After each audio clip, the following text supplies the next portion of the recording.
1098 সালে আজকে দিনে খ্রিস্টানদের এন্টিওক দখল, 13,000 মুসলমানকে হত্যা। 1502 সালে আজকের দিনে পর্তুগিজ নৌ অভিযাত্রী ভাস্কো দা গামা ভারতের কালিকট বন্দরে এক নৃশংস হত্যাযজ্ঞ চালিয়েছিল। 1665 সালে আজকের দিনে Duke of York James Stuart ওলন্দাজ নৌ রণতরীকে পরাজিত করেন।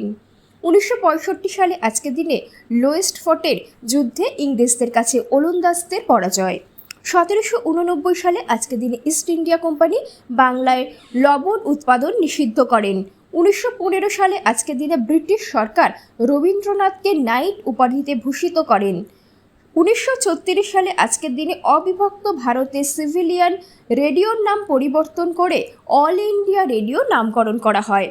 1940 সালে আজকের দিনে জার্মান বিমান বাহিনী ফ্রান্সের রাজধানী প্যারিসের ওপর বোমাবর্ষণ শুরু করে।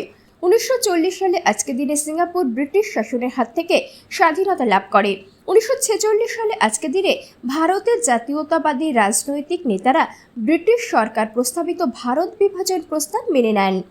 1947 সালে আজকের দিনে ব্রিটিশ সরকার ভারত বিভাগের পরিকল্পনা প্রকাশ করেন।